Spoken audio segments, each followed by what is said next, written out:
Bill O'Reilly apparently believes the best defense is a strong offense.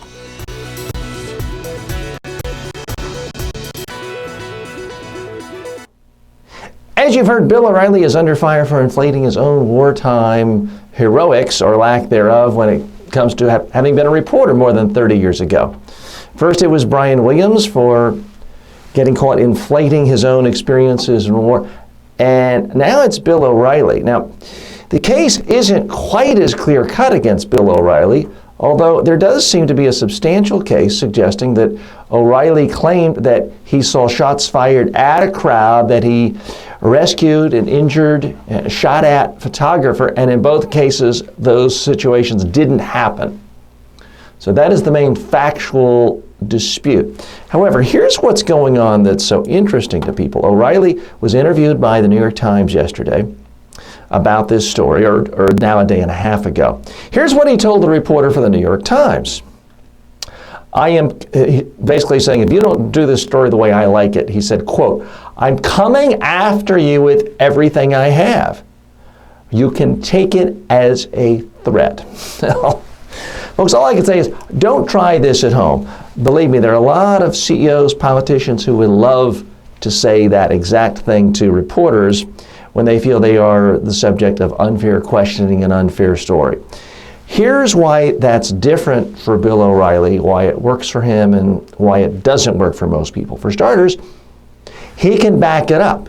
O'Reilly has done this. I don't mean physically taking someone out or putting out a hit contract, nothing that nefarious. But what O'Reilly has done, and it's helped him tremendously, is he sends out a reporter / henchman, whatever you want to call it, Jesse Waters, and they stake out the person who has rubbed O'Reilly the wrong way. And they'll dig and dig and dig till they find something negative on that reporter, and then they will sort of do an ambush interview, making that other person look foolish. It's happened before, and it's happened again. Here's the thing, it works for O'Reilly.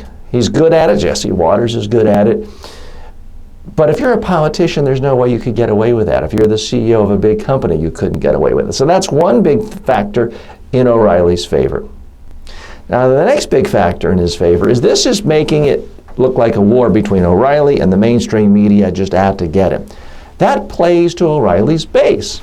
The base of his supporters don't like the New York Times. So if this becomes a battle between O'Reilly versus the New York Times, that just makes O'Reilly more popular with his base. The other thing about doing an issue like this, attacking someone, is it instantly makes that the story. The fact that a threat was proffered turns that into a story. Now, along with that, you run the risk of people thinking you're a bully, that you're dangerous, that you're a thug. Again, if you're a politician, you have to worry about that. As a politician, you have to appeal to 50% of the voters plus one, or at least a strong plurality. If you are the CEO of a publicly traded company that sells products to the masses, you have to worry about a backlash. But when you are a political pundit, you don't have those same considerations. O'Reilly only has to appeal to 1% of Americans each night. There's 315 million Americans.